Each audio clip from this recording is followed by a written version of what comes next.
네, 오늘부터 매주 이 시간 새롭게 진행될 프로그램인데요. 저를 포함해서 많은 분들이 어려워하는 바로 경제에 대해서 오늘부터 전문가를 모시고 아주 쉽게 기초부터 알아가는 시간을 가지려고 합니다. 네, 함께해 주실 경제 전문가는 바로 아시아경제 뉴욕 특파원 백종민 기자입니다. 안녕하세요. 네, 안녕하세요. 처음 뵙겠습니다. 네. 아시아경제신문 뉴욕 특파원 백종민이라고 합니다. 예. 잠깐 소개를 좀 해주시겠어요? 뉴욕에 오신 지는 얼마나 되셨고 어떤 일들을 하고 계시는지? 제가 뉴욕에 보험한 지는 한 지금 1년 가까이 됐습니다. 1월 8일에 도착해서 일을 시작했고요. 네. 도착하자마자 이 코로나19 사태와 미국의 선거, 폭동 사태 등을 겪으면서 참 다사다난한 1년을 지낸 것 같습니다. 그러시네요. 다가오는 1년은 좀 새로운 희망을 가질 수 있는 그런 한 해가 됐으면 좀 좋겠습니다. 마침 오늘 코로나19 백신도 접종이 시작됐다고 하는데요. 그렇죠. 미국에서. 그런 좋은 소식들이 이제 앞으로 여러분의 삶에 좋은 희망을 던져줄 수 있기를 바라겠습니다. 예. 앞으로 잘 부탁드리겠습니다. 네, 오늘 앞으로 이 시간 많이 재밌을 것 같아요. 우리가 이제 경제에 대해서 관심이 없다 보니까 많은 분들이 기피하는 분야이긴 한데 그래도 우리가 모르면 안 되는 또 분야이기도 하니까 좀 쉽게 알기 쉽게 제 수준에 맞춰서 이 시간 진행해 보도록 하겠습니다. 오늘 우리가 나눠볼 얘기는 지난주 아주 핫한 소식이었어요. 에어비앤비와 도어대시 주식시장에 상장한 후에 주가가 급등하면서 화제가 됐는데 이렇게 두 상장사의 주가가 급등한 이유에 대해서 우리가 하나씩 좀 풀어가 보겠습니다. 먼저 시작하기 전에 평소에 좀 제가 궁금한 부분 중 하나예요. 이렇게 주식 관련 뉴스를 하다 보면은 늘 기업 공개라고 하죠. IPO. 기업 공개, IPO라는 말이 등장하는데 예를 들면 에어비앤비가 기업 공개 첫날 시가총액 얼마를 돌파했다. 이런 말이 나오는데 이 기업 공개라는 말이 무엇인지 거기부터 좀 설명을 해 주세요. 네, 기업 공개라는 것은 어렵게 생각하실 필요가 없고요. 사기업이 네. 여러 주주들을 받아들여 가지고 공식적으로 증권 시장에서 상장돼서 거래된다는 것을 의미한다고 보면 됩니다. 그걸 기업을 공개한다고 네, 기업 하나요? 공개라고 하죠. 그러니까 보통 기업이라고 하면 사기업의 경우에 네. 그 회사의 기업의 내용을 공개할 의무가 없습니다. 그렇지만 상장 기업이 될 경우에는 자신의 기업이 실적이라든지 향후의 전망 그런 자세한 내용들을 투자자들에게 모두 공개해야 되고요. 그렇기 때문에 굉장히 많은 의무를 지게 됩니다. 대신 기업 공개를 함으로써 그 과정에서 주식을 매각하는 방식으로 네. 자금을 확보하게 되죠. 그 자금으로 각 기업들이 성장할 수 있는 투자 자금으로 쓴다든지 네. 하는 여러 가지 방법을 만들어서 새로운 발전의 전개를 마련한다. 그렇게 보시면 되겠습니다. 그러니까 우리가 보통 얘기할 때 주식 회사 이런 표현을 하는데 그러니까 원래는 주식 회사가 아니었다가 그냥 일반 기업이었다가 이걸 주식 회사로 만들고 싶은 어떤 회사가 자기네 모든 수입 지출, 순이익 이런 것들 다 공개를 해서 자 우리 기업은 이런 곳이다. 그러니까 우리 주식을 사라. 이런 절차를 기업 공개라고 하는 거군요. 그렇죠. 근데 조금 더 정확히 따지면은 네. 주식 회사는 원래 주식 회사였고요. 아, 진짜요? 주식 회사 그 회사의 종류라는 것이 보면 일반 개인 회사가 될 수도 있고 네. 주식 회사가 될 수도 있고 미국에서 보통 많이 쓰는 경우가 유한 회사라는 경우도 많이 있습니다. 어렵습니다. 네, 그런 여러 가지 종류가 표현이 있는데 나오는데. 주식을 발행해서 주주들이 주식을 가지고 있던 회사가 예. 그것을 특정인들이 아니고 네네. 다수를 대상으로 주식을 매각해서 증권시장에 상장하는 것을 기업 공개라고 합니다. 그러니까 원래 기존의 주식 회사도 이렇게 기업 공개를 해서 상장을 할 수 있는 거군요. 네, 주식 회사만이 할 수 있는 거죠. 그건 주식 회사만이. 네, 주식 회사만이 할 수 그렇군요. 있습니다. 저는 거기서부터 주식 회사가 되는 줄 알았어요. 아닙니다. 아주 기초적인 이런 식으로 우리가 이렇게 기초적으로 잘 몰랐던 부분들부터 하나하나 좀 알아보도록 하겠습니다. 그러면 이번에 상장한 에어비앤비에 대해서 좀 먼저 얘기를 좀 해볼 건데 에어비앤비가 어떤 회사인지 소개 좀 해주세요. 네, 일단 이름부터가 좀 특이하죠. 특이하죠. 에어비앤비. 이게 에어비앤비. 에어비앤비라는 의미가 에어 매트리스와 조식, 브렉퍼스트라는 의미라고 합니다. 그 두 단어를 합쳐서 에어비앤비라는 이름을 만들어냈다고 하는데요. 에어 매트리스와 브렉퍼스트라는 말을 친 게 에어비앤비였어요. 네, 그렇다고 합니다. 많은 사람들이 쓰고 있지만 이 뜻을 알고 있는 사람은 별로 없을 것 같은데요. 네, 그렇죠. 요즘 또 많은 기업들이 특이한 이름을 가지고 기업 이름을 짓는 경우가 많습니다. 얼마 전에 상장했던 또 스노우플레이크라는 기업이 있는데요. 스노우플레이크. 네, 그 같은 회사는 클라우드 컴퓨팅 관련된 기업인데 예. 이 회사 같은 경우는 주식이 얼마 전에 상장해서 2달 만에 거의 한 3배 가까이 뛰는 경우도 있습니다. 지금. 이름은 좀 특이하게 짓네요. 이름이 특이한 기업들이 굉장히 많습니다. 사실 보면은. 예, 이게 어떻게 이 이름을 짓게 된 거예요? 이 회사가 처음에 출발했던 경우는 2007년인데 막 우리 청취자분들도 샌프란시스코에 많이 가보셨겠지만은 예. 뭐 뉴욕과 함께 샌프란시스코 하면 미국에서 가장 유명한 관광지이면서 비즈니스가 벌어지는 곳 아니겠습니까? 그렇죠. IT 기업들이 그렇죠. 모여 있는 곳이고. 저도 뭐 샌프란시스코에서 열렸던 뭐 IT 기업들 행사를 취재를 가보면은 네. 방을 잡기도 굉장히 어렵고 방값도 굉장히 치솟죠. 샌프란시스코가 아마 뉴욕보다 더 비쌀걸요. 맞습니다. 거기 엄청 비싼 걸로 알고 있어요. 그러니까 각종 뭐 애플의 행사라든지 뭐 그렇죠. 인텔, 뭐 페이스북 그런 기업들이 다 샌프란시스코에 몰려 있다 보니까 이런 기업들이 행사를 한번 하기 시작하면은 그 지역의 호텔들 방이 모두가 동나게 되죠. 그러겠죠. 그러다 보니까 그런 경우에 이제 민박도 찾게 되고 다양한 호텔을 더 찾아주게 되고 네.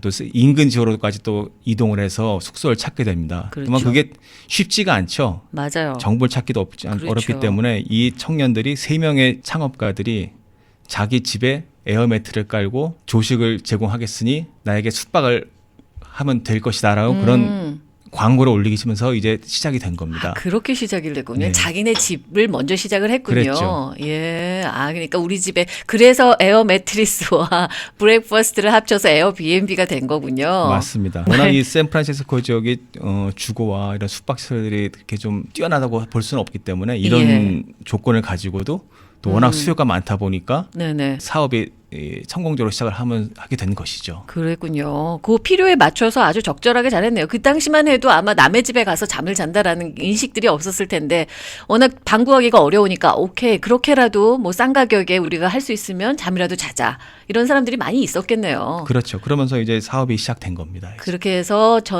미국 전체 그다음에 전 세계로 이제 이렇게 뻗어간 거군요. 맞습니다. 2007년이요? 네. 그러면 뭡니까? 이제 10몇 년밖에 안 된. 한 13년 지났죠. 그런데 이렇게까지 성장을 한 거예요. 와, 뭐 그 사이에 엄청나네요. 뭐 이게 공유 경제라고 보통 표현을 하는데요. 예. 이제 에어비앤비가 있었고 이제 차량은 우버가 있었고 그런 이 양대 산맥이죠. 사실 공유 경제라는 것에. 공유 경제라는 게 같이 공유한다는 의미의 그렇죠. 그런 뜻인가요? 근데 우버 같은 경우는 이미 상장을 했었는데 이번에 그렇죠. 에어비앤비가 다시 상장을 하면서 이 네네. 공유 경제의 두 대장이 다 이제 증권시장에서 가치 평가를 받게 된 겁니다. 그렇게 된 거군요. 도어대시 얘기도 잠깐 해볼게요. 도어대시는 어떻게 시작된 회사인가요? 도어대시도 사실 뭐 비슷합니다. 이 회사 같은 경우에는 또 아시아계 청년들이 창업을 해가지고 네. 큰 화제가 된 회사인데요. 이 회사도 경쟁사가 몇 군데 있죠.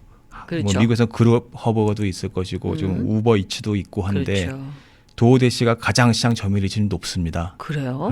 굉장히 시장 점유율이 높기 때문에 이번에도 상장을 하면서 굉장히 화제를 많이 모았고 기대를 많이 받았기 때문에 주가가 많이 크게 상승한 케이스라고 보면 되겠습니다. 그렇군요. 특히 대만인이 그 CEO이기 때문에 그래요. 좀 우리 입장에서도 좀 다음에 또 한국계 교민들이 께서 창업하신 그 기업이 또 이렇게 증시에서 상장을 해서 큰 하이라이트를 받는 그런 날이 오길 저도 좀 기대해 보고 싶습니다. 그렇죠. 한국에서는 왜 우리를 배달의 민족이다 이러면서 또 배달 그 광고도 하고 하던데 우리도 배달하면 또 만만치 않은 곳이거든요. 맞습니다. 그런 아이디어들을 많이 해서 우리 미국에 살고 계신 한인들도 충분히 이런 사업들 성공할 수 있을 것 같습니다. 자, 그러면 에어비앤비와 도어대시의 기업 가치 얼마나 되는지 좀 볼까요? 에어비앤비가 지금 시가총액이 830억 달러로 좀 표현이 되는데요, 보통. 근데 이것만으로는 표현할 수 없다고 합니다. 저도 좀 자세히 찾아봤더니 네. 미국 기업 신분들 같은 경우에 지금 1,000억 달러를 얘기하더라고요. 그래서 그 차이가 뭔가 했더니 지금 시장에서 거래되는 거는 830억 달러 정도가 맞는데 네. 기업들의 CEO라든지 예. 이 에어비앤비 CEO 직원들이 가지고 있는 주식들이나 아니면 나중에 팔 수 있는 주식들 뭐 스탁 옵션 그런 것들 다 합칠 경우에는 1,000억 달러가 맞다고 하네요. 그 기업 가치라는 게 어떤 의미일까요? 그러니까 만약에 네. 그 회사를 통째로 어디다 팔 때 받을 수 있는 가격? 그렇게 쉽게 이해하면 될까요? 간단하게 생각하시면 됩니다. 주가 곱하기 주식수로 생각하시면 됩니다. 주가 곱하기 주식수? 네, 그거를 보통 시가총액이라고 하고 영어로 마켓캡이라고 하죠. 만약에 에어비앤비의 주식이 얼만큼 팔렸냐, 그러니까 몇 개가 팔렸느냐에 각각의 주가의 가격을 곱하면 그 네. 기업 가치가 되는 거예요. 네, 그렇죠. 일단 기업이라는 것이 자본금이 있지 않겠습니까? 그렇죠. 자본금에 이게 몇 주가 주식이 있느냐, 예. 거기서 그 주식 수에 곱하기 주가를 하면은 정확하게 마켓캡이 나오게 됩니다. 그래서 이건 시가총액과 주가는 매일 바뀌게 되죠. 사실 이게 그렇게 제가 지금 되겠군요. 830억 달러, 뭐 1,000억 달러를 말씀을 드렸는데 오늘은 예. 또 주가가 많이 좀 내렸더라고요. 그래서 아마 이 숫자는 또 바뀌었을 겁니다. 그러니까 그거는 매일매일 주가에 따라서 또 바뀔 수도 있는 거고. 그러면 이게 그 상장한 날, 그날 왜 우리가 이런 얘기가 뜨잖아요. 그랬죠. 제일 먼저. 맞습니다. 그러니까 그게 되게 중요한가 봐요. 이것이 왜 중요하냐면은 네. 이 상장 과정에서 몇 가지 중요한 포인트가 있습니다. 네. 처음에 주식을 판매하는 가격이 정해져야 될 것이고요. 그렇죠. 그리고 그 첫날 거래할 때 처음 가격이 얼마가 나올 것인가. 네. 그게 중요합니다. 그러니까 실제로 뚜껑을 열어봤을 때 네. 이게 과연 얼마짜리 주식이냐. 그렇죠. 이게 중요하고. 그리고 이제 그 다음에 중요한 것은 이제 그날 마감 종가가 얼마일 것인가. 보통 그 정도 세 개를 하는데 중요한 것은 가장 중요한 것은 IPO를 하는 그 공모 가격과 네. 그리고 그날 첫 시작 거래 가격이 가장 중요합니다. IPO라는 거 아까 말씀드렸던 네. 거 공모 기업 가격. 공개, 네, 공개 예, 가격. 그 가격하고 그다음에 마감할 때 가격. 네. 그 두 가지가 가장 중요하다. 근데 이번에 에어비앤비는 그거에 대해서 상당히 높게 나온 거죠. 공모 가격이 120% 정도 가까이 상승에 출발했으니까요. 120%요? 네. 와, 그러니까 첫 거래 가격이 굉장히 높게 나왔습니다. 이게 그러네요. 제가 뭐 에피소드를 소개해드리면은 이 에어비앤비 CEO가 그날 첫 거래 가격이 나온 순간에 인터뷰를 하고 있었는데요. 예, 예. 그 첫 공모 가격을 거래 가격을 듣고서 말을 잇지 못하더라고요. 본인도. 그 자리에서 그걸 듣고 너무 네. 놀라서 본인도 이런 가격은 생각지 못했었다 하면서 굉장히 당황해하는 모습을 봤습니다. 근데 그래도 또 좀 좋게 봤던 거는 예, 예. 그 가격에 굉장히 겸손해야 한다고 하면서 조금 몸을 낮추더라고요. 그래요. 그럴 때 만약 이 CEO가 뭐 흥분된다든지 그런 말을 하는 것보다는 훨씬 더 앞으로 경영을 좀 조심스럽게 할 것에 대한 기대감을 주는 발언이었던 것 같습니다. 그 투자자들의 입장에서는 좀 안심이 됐겠네요. 네, 아무래도 그렇죠. 그러면 그런 이미지 때문에 주가가 더 오를 수도 있고 내릴 수도 있고요. 내릴 수도 있나요, 네. 오히려? 오늘도 좀 내리고 있습니다. 지금. 시간이 지나면서 또 이게 좀 달라지는 부분이 있고 도어대시는 어떤가요?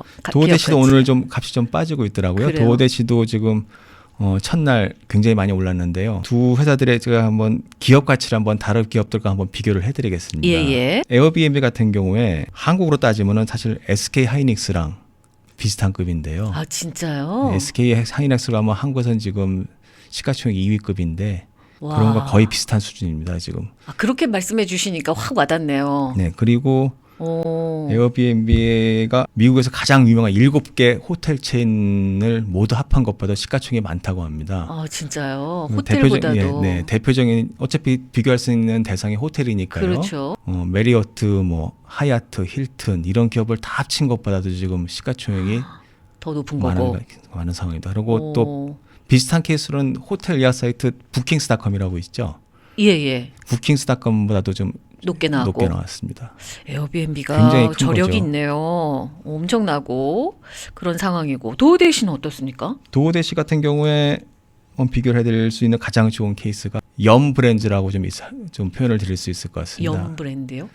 이게 브랜드 기업으로는 잘 알려져 있지 않은데요. 예. 이게 KFC, 타코벨 그리고 피자헛을 가지고 있는 브랜드거든요. 아 거기가 영 브랜드예요? 네, 염 브랜드보다도 훨씬 높은 시가총액을 가지고 등장을 했습니다.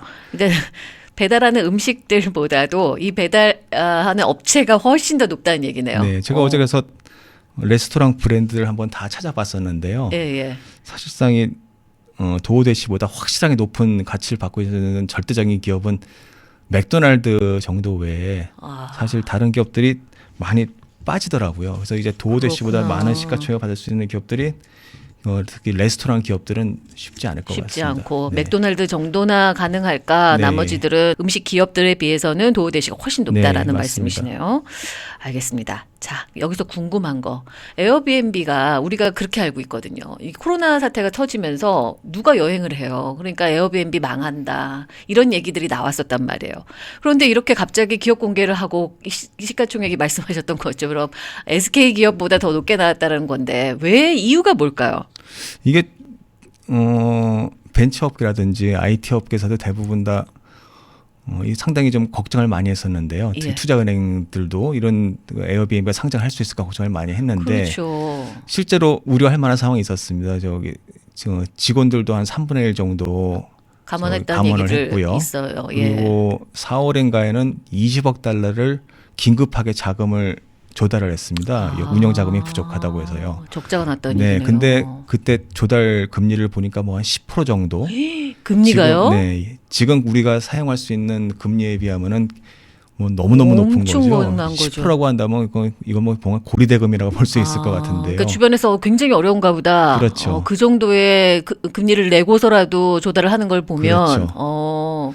그런데 그런데 상황이 이게 여름부터 좀 달라졌다고 합니다. 그래요? 그 이유를 이제 여러분들도 많이 뭐 경험해 보셨겠지만 코로나 사태 이후에 예. 집에만 있기 굉장히 답답하셔가지고 그렇죠. 또 여름 휴가철에 어떻게든 여행을 한번 가보려고 했던 기억들이 조금씩 있으실 거예요. 근데 그렇죠. 다만 좀 사람 멀리 없는데 여행을 가지는 못하셨을 겁니다. 그렇겠죠. 뭐 비행기를 타거나 이러기는 어려우니까. 주변에 가까운 곳에라도 가서 하루 뭐 숙박을 하고 싶다 그런 수요가 굉장히 많이 왔다고 하네요. 그래서 여름 휴가 철부터 그러니까 3분기죠. 네. 예약 건수가 수직 상승을 합니다. 그랬었군요. 그래서 2분기에 3월, 예. 4월 그 전에 굉장히 뭐 예약 건수 한 90%까지 감소했었는데 여름 휴가 이후에 굉장히 많이 회복을 해서 결국에는 3분기에는 2위까지 냈다고 하더라고요. 아, 진짜요? 그래서 그렇게. 그 반등에 성공을 하다 보니까 마침 또 지금 주식 시장이 화랑이지 않습니까? 그렇죠. 그러니까 마침 이때다 하고 이제 상장을 추진을 한 거죠. 그랬군요. 그래서 대성공을 거둔 것 같습니다. 그런 전략들이. 그렇군요. 그리고 또 이제 코로나 백신도 막 나오고 있었고 네. 분위기가 좋았죠. 백신이 네. 나오면 아무래도 여행주들이 굉장히 그렇죠. 일단은 호재죠. 뭐 에어비앤비뿐만이 아니라 네네. 호텔 특히 미국에서는 이게 많이 인기더라고요. 크루즈 예, 여행을 예. 많이 가시는데 크루즈 선사들의 주가도 굉장히 많이 올랐고요. 오르고 있어요? 최근에. 많이 그래요? 올랐죠. 델타 사람들이- 항공, 뭐 유나이티드 그런 항공 주식들도 많이 올랐지만은 항공도. 그래도 그 활용 정점에 에어비앤비가 등장해서 그 내년에 돌아올 수 있는 그런 여기 새로운 희망에 대한 네네. 그래서 이 시장에 반영될 수 있는 그런 계기를 좀 만들었던 것 같습니다. 그렇군요. 예, 좀 아이러니합니다. 그 여름을 기점으로 해서 이제 사람들이 억눌려 있던 것들이 이제 좀 폭발을 하면서 에어비앤비를 이용하는 사람들이 많이 늘었다는 말씀이신데 그런 만큼 이게 그래서 코로나가 이렇게까지 지금 확진자가 늘고 있는 건 아닌가라는 생각도 동시에 들기는 하는데 어쨌든 그 덕분에 에어비앤비는 이렇게 상장에 성공을 했고 도어데이시 같은 경우는 이해가 돼요. 그렇죠? 도어대시는 아주 이해하기 쉬우시죠. 예. 제가 처음 미국에 왔을 때만 해도 맨하탄 시내 나갔을 때 가끔씩 봤어요. 네. 한국에서는 뭐 배달의 민족의 그런 되게 라이더들 같은 경우를 굉장히 많이 봤지만은 많죠, 미국에서는 거기는. 뭐 이게 되겠어 그랬었는데 맞아요. 갑자기 어느 순간부터 모든 거리에 도어대시의 그 네. 배달하시는 분들이 그 자전거와 네. 스쿠터가 굉장히 많이 보이기 시작했죠. 예. 그런 것들이 이제 당연히 기업 실적으로 이어지다 보니까 예. 전년 동기 대비 한 3배 가까운 성장을 했다고 합니다. 이 정도 기업이 성장하게 되면 당연히 투자가 몰리는 것은 맞을 거고요. 그러다 보니 이제 주식시장에서도 굉장히 좋은 평가를 받은 걸로 판단이 됩니다. 예, 그렇습니다. 도어데시. 근데 도어데시가 우버이츠나 다른 데보다 더 인기가 있는 이유가 있을까요? 그거는 저도 잘 모르겠습니다. 다만 그러게요. 우버이츠 같은 경우에는 후발주자죠. 아, 도어데시가 먼저 나왔나요? 예, 아무래도 우버이츠 같은 경우에는 차량 공유를 하면서 곧 시작을 한 우버 기업이고요. 쪽이 더 주력 상품이고 네, 우려가 우버이츠 같은 경우는 아무래도 저기 차량 공용, 그러니까 사실 우리가 입장에서는 그냥 택시인데요. 택시 사업을 중심으로 하다가 그 보조원으로 음식 배달 서비스를 시작했지만은 아무래도 그것들이 본업에 비해서는 좀 중요성이 좀 떨어지겠죠. 그러겠죠. 다만 그래도 우버 같은 경우에도 지금 우버 배달 아니 우버의 예. 운송 서비스 같은 경우에는 좀 코로나19 사태로 상당히 그렇게 영향을 많이 받았지만은 네네.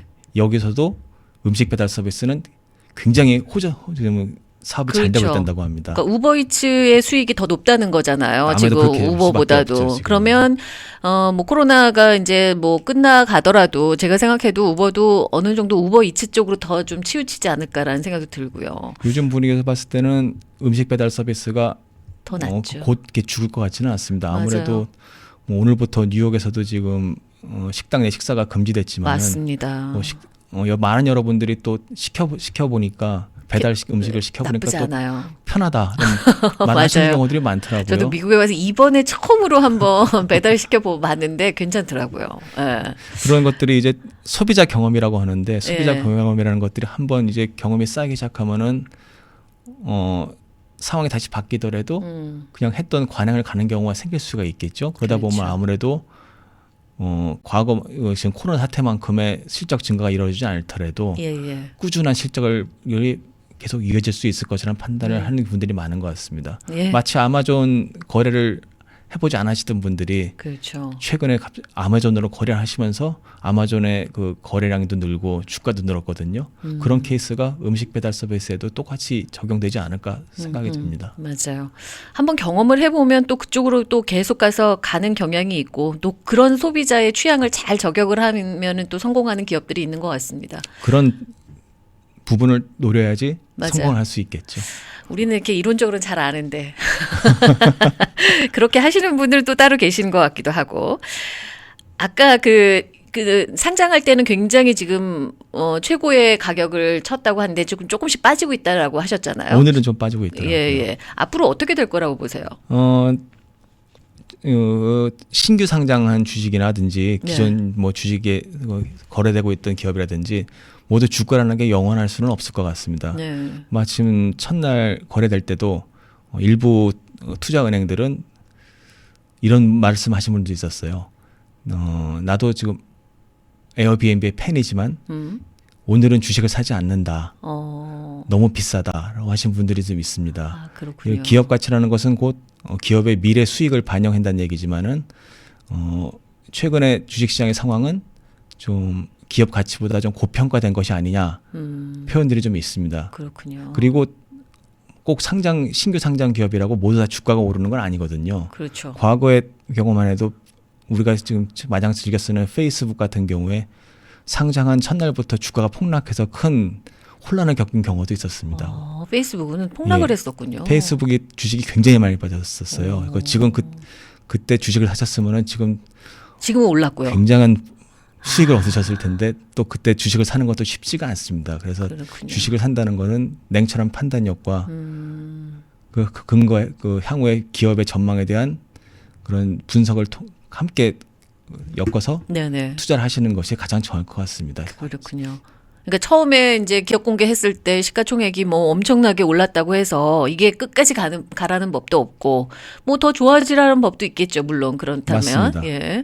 그렇지만 모든 면에 있어서 또 환경이나 또 이런 것들이 또 어떻게 달라질지 모르니까요. 올해 왜 그 줌이 엄청난 인기를 끌었듯이 그렇죠? 네, 줌 같은 경우도 사실 그렇게 주가가 오를 기업이 아니었는데 맞아요. 코로나19 사태와 함께 많은 분들이 이제 화상 솔루션을 사용하기 시작하면서 화상회의를 하시면서 네. 주가가 급격히 올랐죠. 근데 꼭 그렇군요. 줌은 또 올랐지만은 또 그렇지 않은 기업들도 있더라고요. 줌과 비슷한 서비스라는 업체들 중에 또 슬랙이라는 회사가 있는데 예. 그 회사 같은 경우에도 작년에 상장을 했는데 상장 후에 주가가 굉장히 많이 빠졌습니다. 그렇군요. 근데 지금도 많이 회복을 했고 최근에는 또 더 거대 기업의 인수사가 되기도 했는데요. 그런 기업들도 만약 그 주가가 마냥 급등하지는 절대 않았다. 않다라고 보시면 되겠습니다. 네. 앞으로 어떻게 될지 모른다. 주식시장이라는 건 정말 어렵습니다. 그걸 분석하고 그런 모든 상황들을 고려해서 이런 것들을 하신다는 거는 진짜 대단하신 것 같습니다. 끝으로 그 얘기를 좀 해봤으면 좋겠는데 BTS가 올해 그 회사가 또 상장을 했죠. 한국에서. 맞습니다. 예, 그때 또 화제가 됐었는데 어떻습니까? 이렇게 화제성 있는 회사들, 상장하는 회사들 또 있을까요? 내년에는 또 하나 좀 굉장히 유명주가 있는데요. 네. 여러분들 이거는 지금 주식을 투자하시고 싶으신 분들이 잘 들어야 되는 건가요? 네. 아마 지금 뭐 주식을 거래하시는 분들, 미국에서 주식을 거래하시는 분들이 많이 사용하시고 계시는 로빈후드라는 앱이 있습니다. 로빈후드요? 네, 이 앱이지만은 사실상 증권회사인데요. 아, 진짜요? 네, 증권 서비스를 제공합니다. 보통 미국에서 주식을 거래하시려면은 증권사에 가서 계좌를 투자하시고 네. 또 뭐 예치금도 넣어야 되고 좀 절차가 복잡한데요. 예. 이 로빈후드라는 앱은 간단한 절차만으로 스마트폰에서 계좌를 만들 수도 있고 진짜요? 바로 주식을 매수할 수도 있습니다. 그리고 심지어 무료로 주식을 주기까지 하는 이벤트도 합니다. 아, 진짜요? 네, 그러다 보니까 이 회사가 올해 주식시장에 굉장히 상승을 하면서 예. 많은 주목을 받았습니다. 주식이 거래가 많다 보면 당연히 수익이 많이 생길 수밖에 없고 예, 예. 그러다 보니 이제 수익이 충분히 많아지니까 주식시장에 상장하겠다는 계획을 세우고 있습니다. 지금. 로빈후드. 네, 그래서 아마 내년 정도에는 상장을 하지 않을까라는 예상이 나오고 있습니다. 그래요? 이것도 만만치 않겠는데요? 굉장히 인기가 있겠어요. 네, 한국에서 생각하면 한국의 경우를 생각하면은 키움증권이라는 주식이 있는데요. 예, 예. 대부분 보통 개미라고 말씀을 드리는 이 개인 투자자들이 그 증권사의 거래를 모바일 시스템을 통해서 거래를 많이 하시거든요. 예. 어떻게 보면 미국에서도 그거 한국의 비슷한 키움증권이다 생각하시면 그런 될 게 것 나온 같습니다. 게 간단하게. 그러니까 간단하게 앱으로 집에서 내가 네, 핸드폰으로 할 수 있는 일. 네, 예. 제가 주식 투자를 한 번도 안 해봐서 그것이 얼마나 복잡하길래 이런 앱이 인기가 있을까라는 좀 상상은 안 됐지만 뭐 말씀만 들어봐도 굉장히 간단하게 뭔가 쉽게 할 수도 있을 것 같고 그러면 많은 분들이 좀 주식 투자를 손쉽게 접근할 수 있는 방법들이 있겠네요. 그런 그렇죠. 것들을 통해서. 그러니까 이 로빈후드라는 앱을 통해서 미국의 지금 주식시장의 흐름들이 사실 많이 바뀌었다는 평가도 해요. 그래요? 네, 미국의 주식시장은 보통 기관 투자자들이 좌지우지 많이 했다고 했는데 미국도 코로나19 사태 이후에 많은 분들이 주식시장에 참여하는 신규로 가신 분들이 많습니다. 그러다 보니까 그런 분들이 대부분 다 이 로빈후드라는 앱을 많이 사용을 하시고 이 또 힘이 모이다 보니까 개인 투자자들의 세력이 형성이 되고 있는 거죠. 그렇군요. 개미 투자자라고 네, 보통들 그래서 하시는. 보통 이 미국에서는 개미들을 로빈후드 투자자라고 많이 부르기도 합니다. 그렇게 얘기를 하나요? 네. 한국의 개미 투자자들이 미국에서는 로빈후드 로빈후드라 투자자. 생각하시면 됩니다. 그렇군요. 재밌습니다. 이게 내년에 상장을 하면 그 시가총액이 굉장히 오를 수 있다. 그러니까 미리 좀 투자를 해두면 좋겠네요.